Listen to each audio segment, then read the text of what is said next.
Chers amis de la terre et du ciel et de l'humanité, nous revoilà avec le désir d'enfant.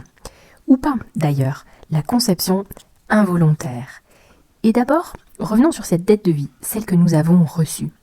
Nous ne sommes pas obligés de rembourser cette dette en ayant forcément des enfants.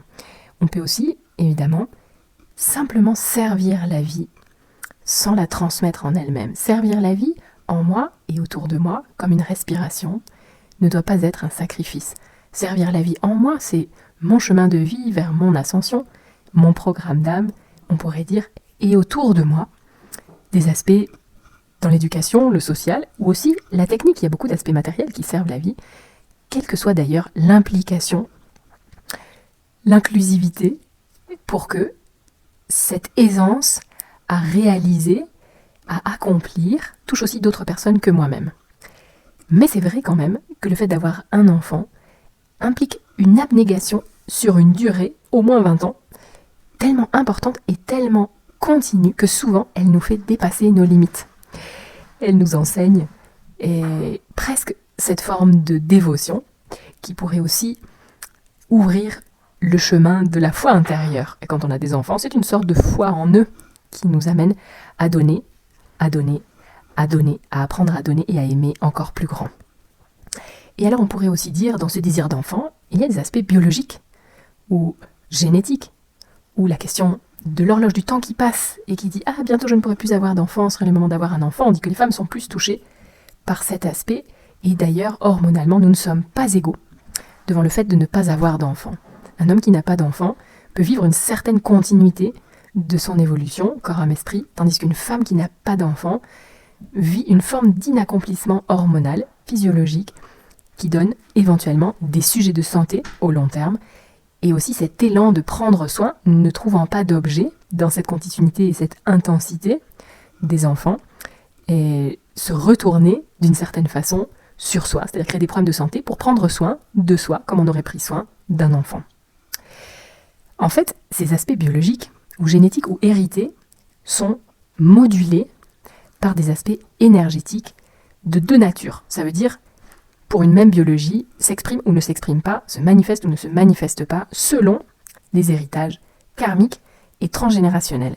Et c'est là qu'on a un éclairage tout particulier de la conception involontaire. Quand on a un enfant non désiré, ou avorté, ou abandonné, que ce soit d'une façon implicite ou explicite, souvent rentrent en jeu des énergies de vie passée, des énergies, on pourrait dire, des électrons disqualifiés qui ont été mis de côté et qui demandent à être embrassés et replacés dans le fleuve de la vie.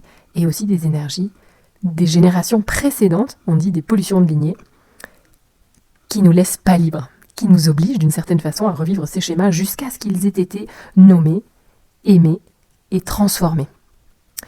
Alors, ces accidents, du coup, ne sont pas des accidents. C'est un vécu qui cherche à nous enseigner, nous et toutes les âmes concernées depuis la situation traumatique d'origine, et à nous faire évoluer vers quoi ? Un pouvoir créateur choisi, assumé. Parce que le pouvoir créateur de la conception, en unissant le masculin et le féminin, est un des plus grands sujets de l'incarnation. Et aller vers un pouvoir créateur conscient est un des plus beaux cadeaux que j'aimerais vous faire. Donc on va parler de la conception consciente dans une troisième et dernière étape sur ce sujet. Et d'abord se dire, quand on vit des défis en lien avec la conception involontaire, quel mode d'emploi adopter ? La première chose, c'est d'embrasser ce qui est. Ça veut dire accepter et remonter ensuite pour dénouer les causes. Dans le monde des causes, ça veut dire dans le monde de l'esprit, pour que ensuite ça se dénoue dans la matière, dans les aspects relationnels avec vos enfants, et avec vous-même, et avec vos parents, et avec tout l'arbre. Et bien sûr, ça peut impacter votre relation avec les enfants en général, ou avec les personnes âgées en général. Et pour cela, il importe de nommer les vertus spirituelles de réparation, celles qui ont manqué dans votre enfance ou dans celle de vos enfants, et y consacrer les difficultés présentes. comme les remettre pour qu'elles nourrissent ces vertus spirituelles en vous, et doucement, le sillon va s'estomper et vous allez retrouver une liberté. Dites-moi en commentaire si ça vous parle, ce que vous avez vécu dans ces registres et aussi ce que vous avez besoin de résoudre. Ensemble, pour habiter ces lois cosmiques et être créateur conscient, partageons, partageons, partageons. Je vous embrasse.